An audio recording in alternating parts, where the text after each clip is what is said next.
Americans are expected to buy more than $15 billion of athletic shoes alone in 2024, that's according to research from Statista. Between limited edition drops, iconic brands, and high performance clothing and shoes, these companies surely have devoted fans. Well, joining me now with more on the sector and why he's bullish on three of its biggest players is Tony Zapparo, CEO of Equity Set. Tony, it's great to have you on the show today. Thank you for having me. So when you look at the sector here and the fundamentals, how do you judge which companies are set to outperform? I think the biggest play right now is actually looking which companies have massively underperformed. And that's where we get into when you look at Nike, when you look at Under Armour and Lululemon, whether you're looking at the market, right, the S&P, the NASDAQ, the discretionary XLY, or the retail ETF XRT, they're down 30-40% compared to them. And that's where it kind of became interesting because it's not only a play of we think that they could grow, right, and increase in price and better valuations, but also stave off a lot of maybe consumer spending softening. And so kind of contrary plays at the moment. We've seen Nike reportedly sign this 8-year deal with Caitlin Clark, $28 million for a signature shoe. How much value would that bring to Nike? I think it brings a lot of new fans, right? Kind of as you mentioned, devoted fans amongst the brands.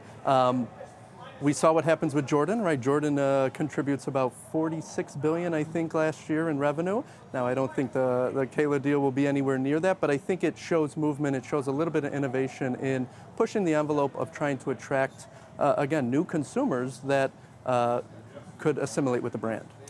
Candace Parker, Adidas announcing a deal as its new president of women's basketball. Is this moment for the WNBA, you think, something that we're seeing brands take advantage of? I do.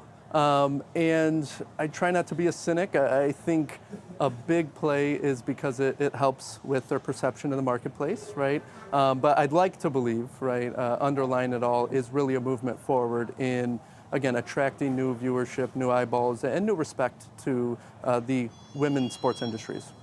What would you quantify is the worth of these celebrity collaborations and deals? The growth, you said? Really, and we kind of saw it, even though it hasn't panned out in the numbers with Under Armour, but the Rock collaboration, I would say when you talk to people, that has been a phenomenal move. And so it's getting a little bit harder to cherry pick the right ones. Obviously, Nike's had some celebrities sign with other companies or leave or again, not want to endorse the brand.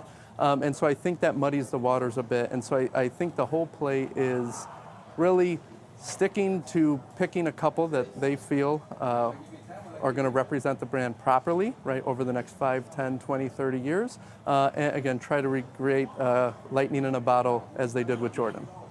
Just last week, we saw Under Armour report earnings, anticipates that sales will fall 17% in North America this year. What does that mean for the stock? Yeah, dismal report. And I think of the three picks, Nike, Lululemon, and Under Armour, it provides kind of a diversified base. So if we look at Under Armour, if management, right, and all kind of the shakeup going down now, if they can recruit the right person to push the ship forward and go in the right direction, I think it's a massively undervalued stock, right? Obviously, valuations of 0.5 times sales, right, 7 times PE. It's not trading anywhere near where a discretionary stock should be, and that is because, truthfully, it has not performed. And so I think we're at all-time lows, right? We're hitting kind of the bottom of the barrel. It could always go lower, especially if things get worse. But I'd like to think a lot of that is priced in. We had seen Lululemon come out with relatively disappointing guidance as well, expecting growth between 9 and 10%, previously estimated growth of 12.5%. Are you bullish on that stock? I am, just because of the price action and how quickly it has not only gapped down, but come down, right, from its recent highs. We're down almost 40%, and that's all the while other names and discretionary is either up 10, 15% or break even. And so I think it's come too far too fast, and I think it's mispricing the growth that it will have, whether it takes a quarter, 2 or 3 in order to kind of right-size that. We've started to see some soft economic data, disinflationary data, which the Fed certainly wants to see on its path to lowering borrowing costs, but slower GDP growth as well. Yes. How do you anticipate that will impact consumer spending in this sector? Yep. And even though it's not completely insulated, a lot of the play is consumer spending will soften, but the athleisure market itself is expected to grow at right shy of about a 10% compound annual growth rate. And so by 2030, they're expecting the $300 billion market cap industry to double, right, or revenue to double to about $660 billion. And so I think what we're trying to do is nibble on some names here that offer a diversified athleisure portfolio, right? And they command about 30 to 40% of the market. And so hopefully, because they've already been battered down, when consumer softening wanes, you're going to go with the stalwarts. You're going to go with the Lululemon, who's been saving a lot of cash, right? Nike, who, again, always has the margins to support it, so they can weather and hopefully come out ahead of the others. What about some of these smaller companies? On Holdings, known for its running shoes, trying to expand. It is a publicly traded company here based in Switzerland, Hoka as well. Yep.